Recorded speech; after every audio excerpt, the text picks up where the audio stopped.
Last night, just after 11 p.m., officers responded to 1721 North Maple Avenue, the Knollwood Town Homes, for a report of an assault in progress. The reporting party advised a male was actively assaulting a female outside of the complex. Officers arrived and attempted to locate the suspect, Skye Burnham-Endicott. He's 27 years old, from Rapid City. Witnesses advised Burnham-Endicott left the scene with 2 small children prior to the arrival of law enforcement. The assault was brutal. He assaulted the children's mother, stomping on her head, kicking her entire body, and he choked her and he cut her, including stabbing her in the leg with a knife. He then took the children, stating that he was going to drown them. He said that he would kill the kids, and then he was going to kill her, and then he was going to kill himself. He also indicated that he would kill law enforcement if approached. The children were in great risk. One is 1 month old, the other is 1 year old. The suspect made an attempt to fill the bathtub while threatening to drown them. He eventually fled with the children. Extreme efforts were used to resolve this case quickly, including the following. Area law enforcement agencies were alerted to the circumstances immediately. A team of detectives worked throughout the night. Officers coordinated searches of several residences throughout the night, most with the consent of the occupants, but also one without due to the exigent circumstances. At approximately 6 a.m., over 1,200 homes in Rapid City were called, utilizing a service called A Child is Missing.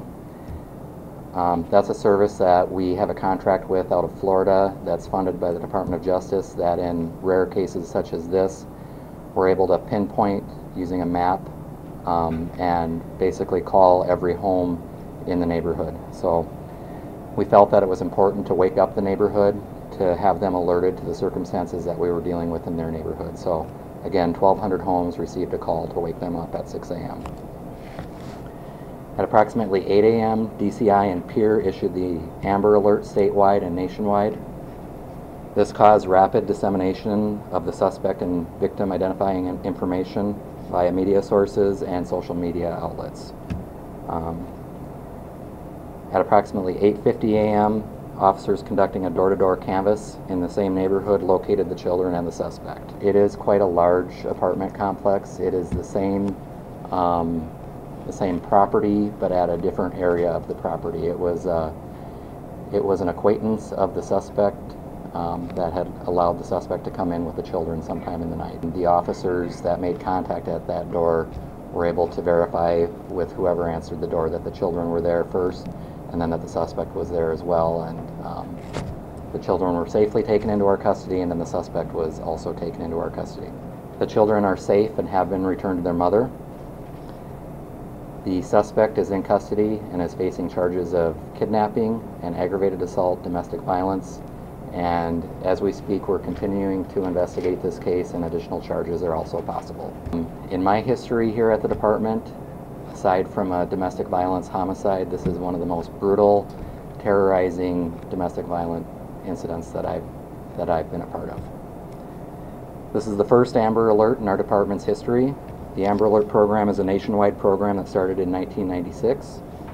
There is strict criteria that must be met in order to use the system to ensure it's only used in critical cases. First off, law enforcement must confirm that an abduction has taken place. Secondly, the child must be at risk of serious injury or death. Third, there must be sufficient descriptive information of the child, the captor, or the captor's vehicle to issue an alert. In this case, we didn't have any vehicle information, but we had clear identification of the suspect and good descriptions of the children. And lastly, the children must be under 18 years of age. So in this case, unfortunately, we were able to clearly meet all of those criteria, and that's why the Amber Alert was issued this morning. To my knowledge, I believe this is the third Amber Alert in the state of South Dakota. It was an extremely impressive multi-agency investigation that went through the entire night while most of Rapid City was sleeping. And I'm very relieved to say that we had a very good outcome in that the kids were found safe and that the suspect is now facing criminal charges. We had somewhere between 30 and 40 officers or more with all the combined agencies.